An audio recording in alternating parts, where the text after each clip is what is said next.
Hello everyone, welcome to chemistry revision series. तो बच्चों, आज हम केमिकल काइनेटिक्स यूनिट का सेकंड लेक्चर स्टार्ट करने वाले हैं और यहाँ पे क्या पढ़ने वाले हैं तो आप जरा देखो। यहाँ पे बड़े इंटरेस्टिंग टॉपिक हैं, बड़े अच्छे टॉपिक हैं। सबसे पहले हम कवर करेंगे लॉ ऑफ मास एक्शन, उसके बाद आते हैं रेट लॉ के कॉन्सेप्ट पर। नॉर्मली बच्चों को रेट लॉ का यूज करना नहीं आता, जिसकी वजह से मॉलिक्यूलरिटी और ऑर्डर ऑफ रिएक्शन दोनों बिगड़ जाता है। तो भाई आज मैं आपको रेट लॉ का यूज सिखाऊंगा, उसके बाद हम पढ़ेंगे finally molecularity and order of reaction. तो ये हमारे आज के लेक्चर के बड़े ही काम आने वाले टॉपिक्स हैं। तो चलिए शुरुआत करते हैं आज के लेक्चर की।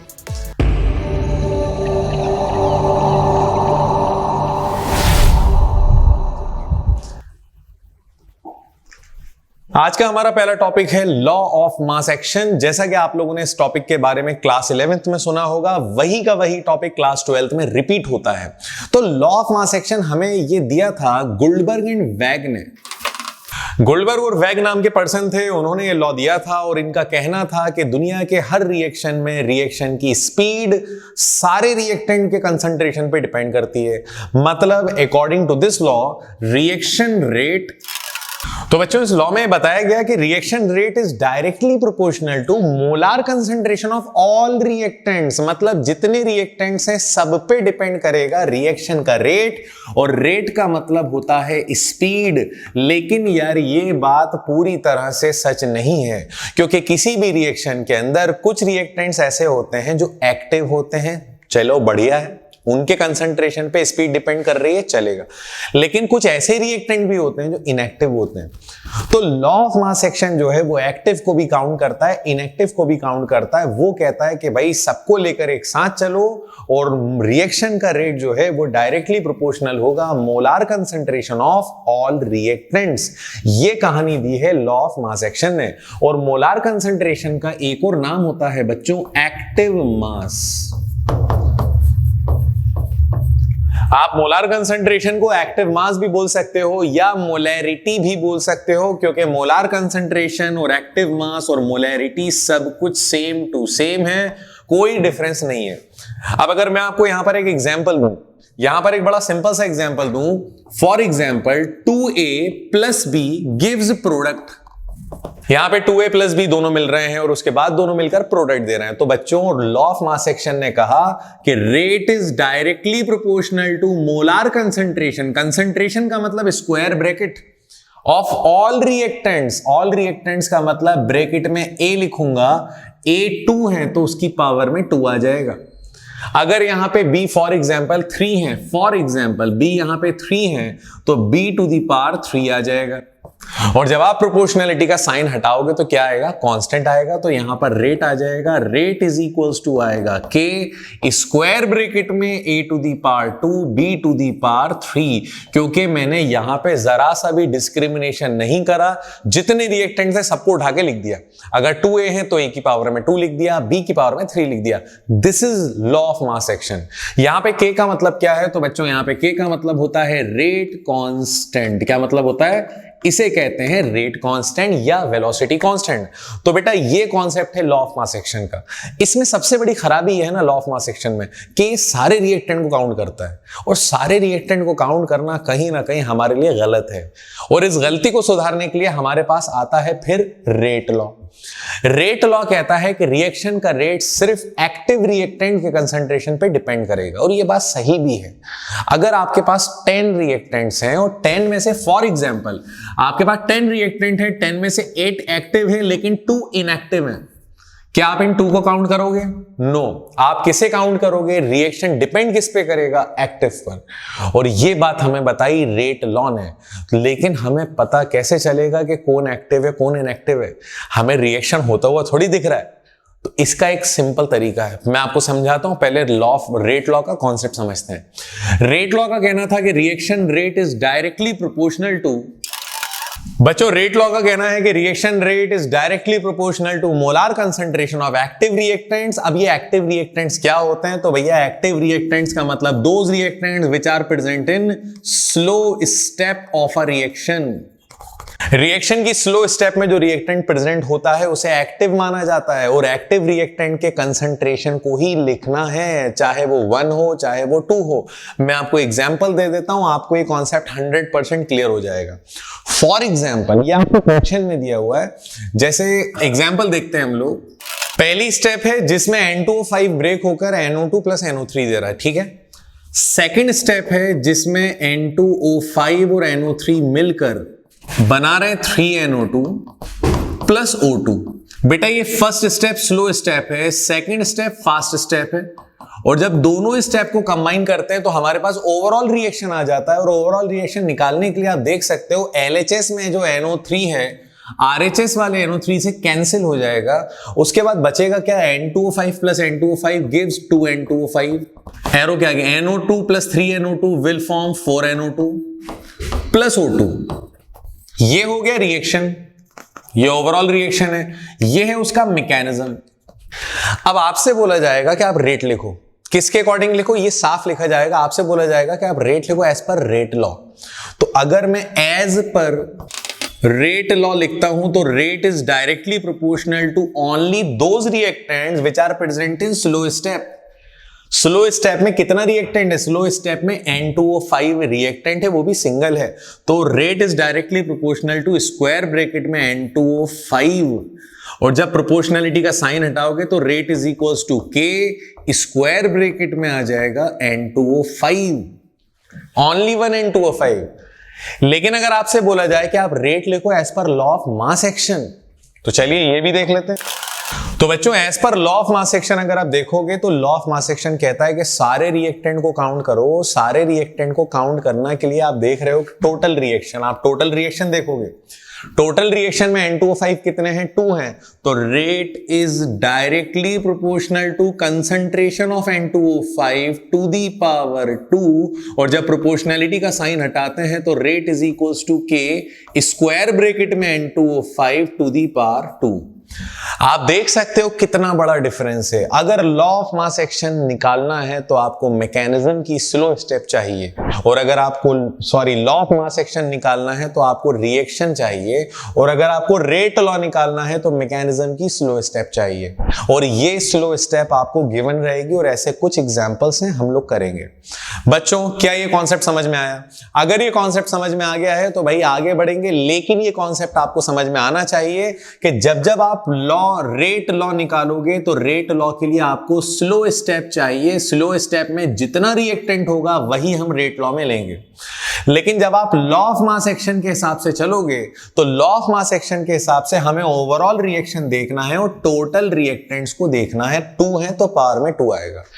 अब मैं एक बात बताता चलूं, इस यूनिट में लॉ ऑफ मास एक्शन से ज्यादा रेट लॉ का यूज होने वाला है, चाहे आप मॉलिक्यूलरिटी पढ़ो चाहे आप ऑर्डर ऑफ रिएक्शन पढ़ो।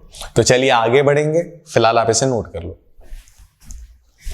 चलिए तो स्टार्ट करते हैं। मॉलिक्यूलरिटी ऑफ रिएक्शन एक बहुत स्पेशल टॉपिक, एक बहुत इंपॉर्टेंट टॉपिक इस यूनिट का।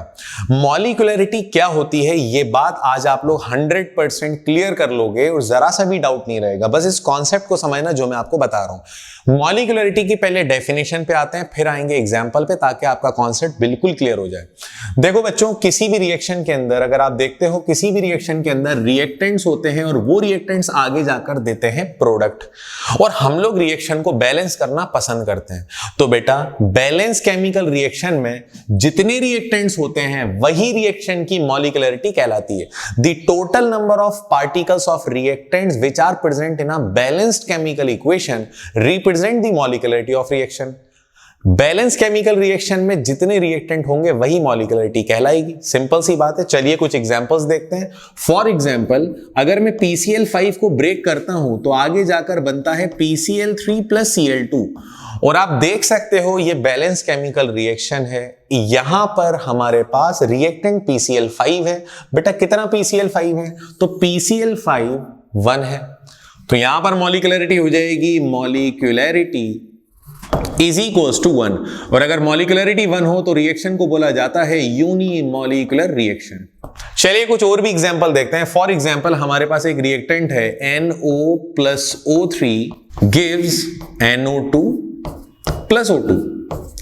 जैसा कि आप देख सकते हो कि यहां पे रिएक्टेंट NO और O3 दोनों रिएक्टेंट्स हैं। अगर मैं काउंट करूं तो NO हमारे पास 1 है, O3 भी 1 है, 1 + 1 होता है 2, तो यहां पर मॉलिक्युलरिटी हो जाएगी 2। अगर मॉलिक्युलरिटी 2 हो जाती है तो रिएक्शन का नाम होगा बायमॉलिक्यूलर रिएक्शन। सिमिलरली अगर मॉलिक्युलरिटी 3 हो जाती है तो रिएक्शन का नाम होगा ट्राइमॉलिक्यूलर रिएक्शन। लेकिन ये चीज अगर इतनी आसान होती तो स्टूडेंट कंफ्यूज थोड़ी होते। इसकी एक और डेफिनेशन है जो आप लोगों को समझना है। पहली डेफिनेशन तो मैंने आपको बता दी, the total number of particles of reactants which are present in a balance chemical reaction. इसका एक और पॉइंट है, in a multi step reaction, अगर कोई रिएक्शन मल्टी स्टेप में हो रहा है, 2 स्टेप में, 3 स्टेप में, 4 स्टेप में, मल्टी स्टेप रिएक्शन में मॉलिक्युलरिटी उस स्टेप से निकालना जहां पे कम रिएक्टेंट हो, जहां पर लेस नंबर ऑफ रिएक्टेंट्स हो। चलिए इसका भी मैं आपको कुछ कॉन्सेप्ट बता देता हूं। फॉर एग्जाम्पल एक रिएक्शन है जहां पर फर्स्ट स्टेप में 3 रिएक्टेंट्स ने मिलकर प्रोडक्ट नंबर 1 बनाया, ठीक है, ये पहली स्टेप है। सेकंड स्टेप में 2 रिएक्टेंट्स मिलकर प्रोडक्ट नंबर 2 बना रहा है। थर्ड स्टेप में सिंगल रिएक्टेंट मिलकर प्रोडक्ट नंबर 1 प्रोडक्ट नंबर 3 बना रहा है। और टोटल रिएक्शन के लिए मैं सारी स्टेप्स को ऐड करूंगा तो मेरे पास टोटल रिएक्शन आएगा। फिलहाल मैं स्टेप्स को देखता हूं। बेटा आप बताओ कौन सी स्टेप में लेस नंबर ऑफ रिएक्टेंट है, फर्स्ट स्टेप में, सेकंड में या थर्ड में? तो डेफिनेटली आप लोगों का आंसर आएगा कि सर थर्ड स्टेप में सिंगल रिएक्टेंट है। तो आपको पता है इस रिएक्शन की मॉलिक्युलरिटी क्या है? इस रिएक्शन की मॉलिक्युलरिटी है 1। इसकी मॉलिक्युलरिटी 1 इसलिए है क्योंकि हमने एक स्टेप को देखा, वो स्टेप देखी जिसमें लेस नंबर ऑफ रिएक्टेंट्स हैं। और लेस कितने लेस थे भैया? तो लेस था 1। तो इस रिएक्शन की मॉलिक्युलरिटी 1 हो गई।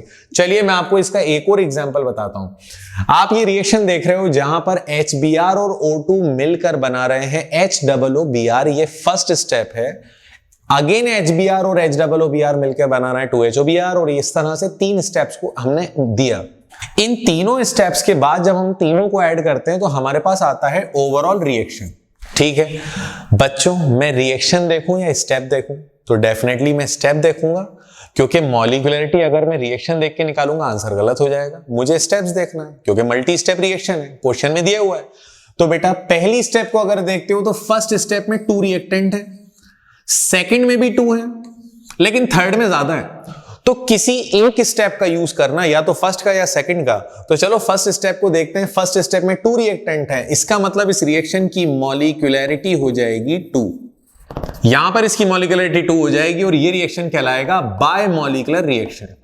ये कहलाएगा बायमॉलिक्यूलर रिएक्शन। तो कभी अगर आपको ऐसे मल्टी स्टेप में आपको रिएक्शन दिया जाए, आपको क्वेश्चन में दिया जाएगा, तो आप क्या करना, आप उस स्टेप को देखना जिसमें लेस नंबर ऑफ रिएक्टेंट है।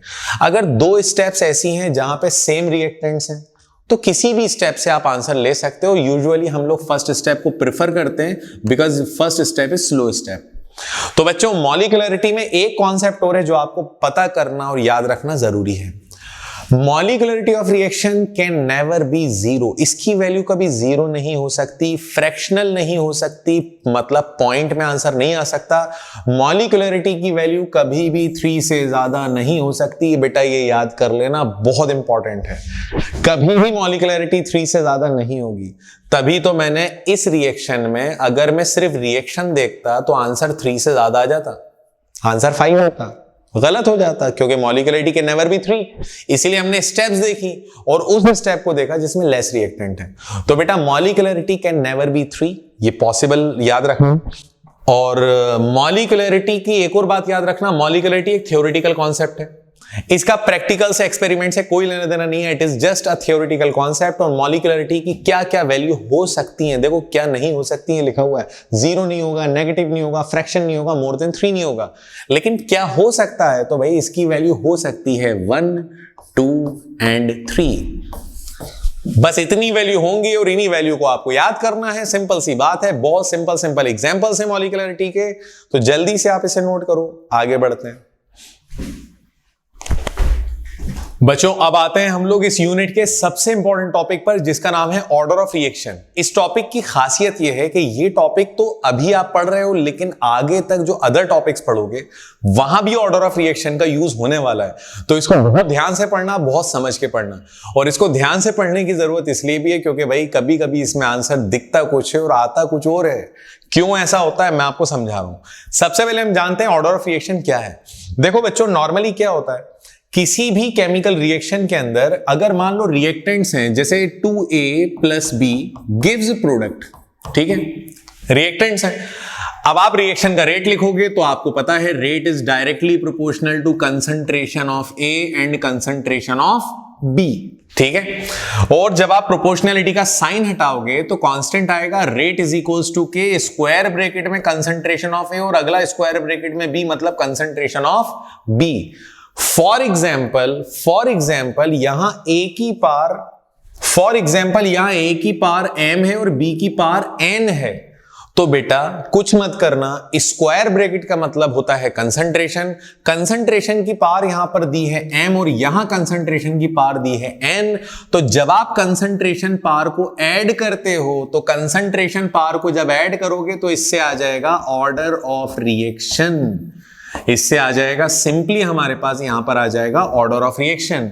तो ऑर्डर ऑफ रिएक्शन का मतलब होता है it is the sum of, okay, तो ऑर्डर ऑफ रिएक्शन का मतलब होता है it is equals to the sum of concentration power. काहे के इक्वल होता है? Concentration power of reactants. लेकिन बेटा यहां वही रिएक्टेंट होंगे जो रेट लॉ इक्वेशन में है, याद रखना, यहां पे वही रिएक्टेंट लेना है जो रेट लॉ इक्वेशन में है। मैं आपको ऑर्डर ऑफ रिएक्शन पूरा एक्सप्लेन कर रहा हूं, जरा मेरी बात ध्यान से समझना आप लोग। ऑर्डर ऑफ रिएक्शन की थ्योरी तो कुछ ये है, order of reaction is an experimental concept. इस लाइन ने इस टॉपिक का लेवल बहुत ऊंचा कर दिया, बहुत बढ़ा दिया। Order of reaction is an experimental concept, it is equals to the sum of concentration power of reactants which are present in rate law expression. तो ये बात तो मैंने आपको अभी बताई कि रेट लॉ एक्सप्रेशन के हिसाब से जो कंसंट्रेशन की पावर आएगी वही लेना है। ऑर्डर ऑफ रिएक्शन की अगर हम बात करें तो बच्चों ऑर्डर ऑफ रिएक्शन की जीरो वैल्यू पॉसिबल है zero value. Order of reaction की फ्रैक्शनल वैल्यू पॉसिबल है। ऑर्डर ऑफ रिएक्शन की मोर देन 3 वैल्यू भी पॉसिबल है, हालांकि 4 से ज्यादा होता नहीं है, ठीक।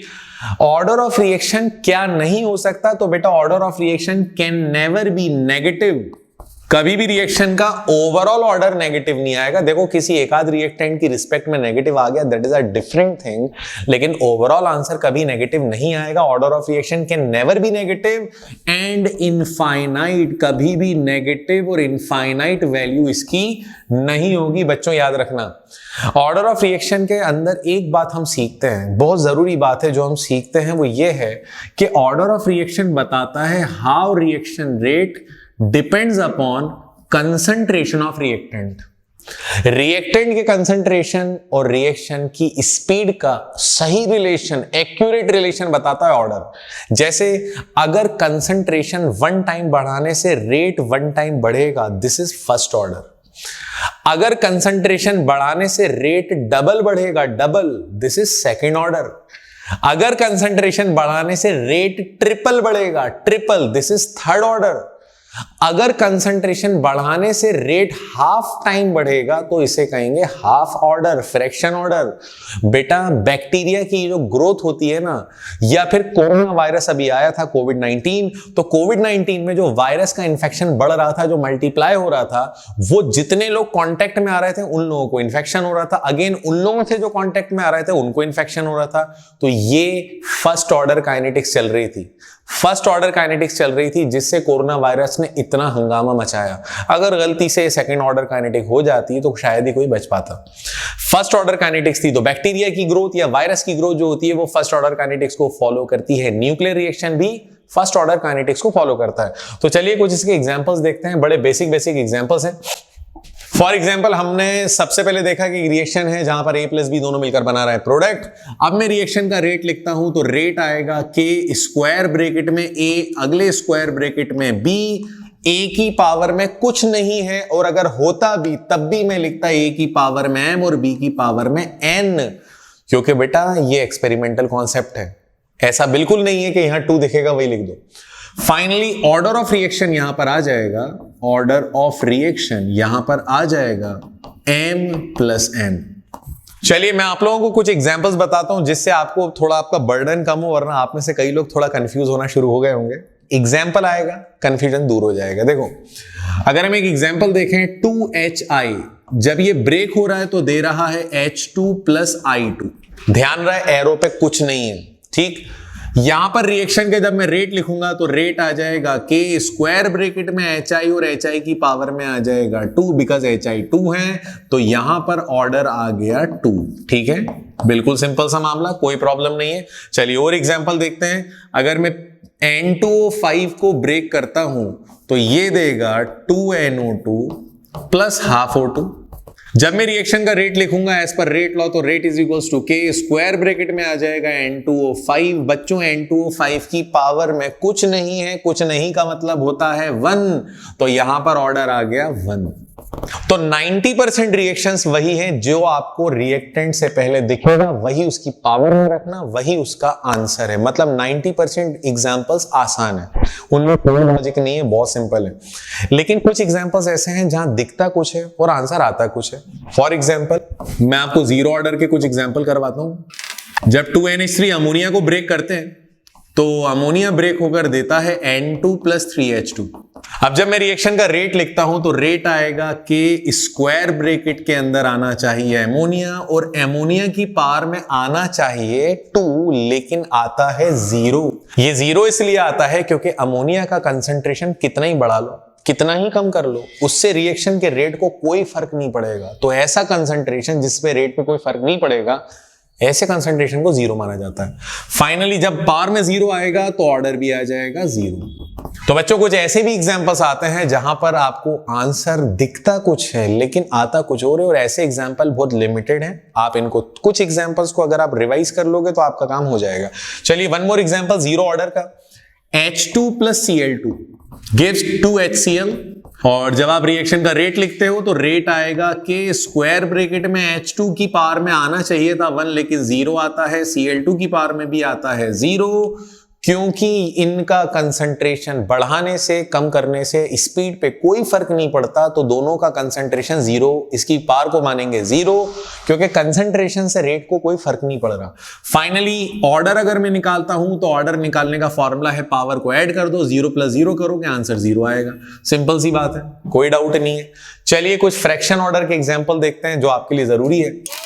जब आप एसिटाल्डिहाइड को तोड़ते हो, CH3CHO को ब्रेक करते हो, तो रिएक्शन का जब आप रेट लिखते हो तो आप ये देखते हो रेट इज इक्वल्स टू के स्क्वायर ब्रैकेट में आएगा CH3CHO दैट इज एसिटाल्डिहाइड, और एसिटाल्डिहाइड की पावर में आना चाहिए यहां का नंबर, यहां तो 1 है, कुछ नहीं है मतलब 1, तो पावर में आना तो चाहिए था 1, लेकिन यहां पावर में आता है 3/2, तो इसका मतलब यहां का जो ऑर्डर है वो ऑर्डर है 3/2। तो बच्चों ऐसे एग्जांपल्स भी आते हैं और कई एग्जांपल बड़े सिंपल से होते हैं। जैसे मैं आपको बताऊं एक बड़ा सिंपल सा example, 2NO plus O2 gives 2NO2। अब अगर मैं रिएक्शन का रेट लिखता हूं तो आएगा रेट इज इक्वल्स टू के स्क्वायर ब्रैकेट में NO की पावर में 2 आएगा क्योंकि यहां 2 था। जैसा कि मैंने आपको बताया कि भाई 90% से ज्यादा एग्जांपल ऐसे हैं जो आपको दिखेगा ना वही का वही आंसर आएगा। तो यहां NO की पावर में 2 आएगा। अगला ब्रैकेट है O2, और O2 की पावर में कुछ भी नहीं आएगा क्योंकि O2 से पहले कुछ भी नंबर नहीं है, इसलिए उसकी पावर में कुछ भी नहीं आएगा, मतलब 1 आएगा। तो बेटा ऑर्डर कितना आ जाएगा, यहां पर ऑर्डर होगा 2 + 1, तो 2 + 1 आप इसे सॉल्व करोगे आंसर आ जाएगा 3, तो ऑर्डर हो जाएगा 3। तो बच्चों ये कहानी है ऑर्डर ऑफ रिएक्शन की। कभी कभी ऑर्डर ऑफ रिएक्शन पे कुछ क्वेश्चंस आ जाते हैं जिसमें एग्जामिनर आपको क्या करता है ना, पावर दे देता है। फॉर एग्जाम्पल वो देता है कि भाई एक रिएक्शन है जिसका रेट है, ये क्वेश्चन है, एग्जामिनर बोलेगा कि ए की रिस्पेक्ट में, देखो ये तो वर्ड में दे देगा या रेट इक्वेशन दे देगा जो मैंने दी है। एग्जामिनर बोलेगा कि ए की रिस्पेक्ट में ऑर्डर हाफ है, बी की रिस्पेक्ट में ऑर्डर 2 है, बताओ टोटल ऑर्डर कितना है। तो जब भी आपको ओवरऑल ऑर्डर निकालना हो तो आप क्या करोगे, जब आप ओवरऑल ऑर्डर निकालना चाहते हो तो आप पावर को ऐड कर दो। ए की पावर में हाफ है और बी की पावर में 2 है, तो बेटा जब ऐड करोगे तो आंसर आ जाएगा 5/2 दैट इज 2.5। तो इसका ऑर्डर हो गया 5/2 या फिर 2.5। तो बच्चों आई होप आप लोगों को ऑर्डर वाला कॉन्सेप्ट क्लियर हुआ हो, और अगर जरा सी भी कुछ क्वेरी है तो आप कमेंट बॉक्स में जाकर कमेंट कर सकते हैं। हमारे इंस्टाग्राम के लिंक पर जाएं, वहां पर आप जाकर आप अपनी प्रॉब्लम को शेयर कर सकते हैं कि सर ऐसी प्रॉब्लम आ रही है, ये नहीं पढ़ते बन रहा है, वो नहीं पढ़ते बन रहा है, सर हमें स्केड्यूल नहीं बन पा रहा है, सर हमारे साथ कुछ, मतलब आपको अगर केमिस्ट्री को लेकर कोई भी प्रॉब्लम है तो आप डिस्कस कर सकते हैं हमारे साथ। इंस्टाग्राम पे पे कांटेक्ट कर सकते हैं और अगर पॉसिबल हुआ तो हम पर्सनली एक दूसरे से कॉल पे बात भी कर सकते हैं। तो बच्चों that's all for today, thank you very much. और अगर वीडियो पसंद आए तो शेयर करना ना भूलें।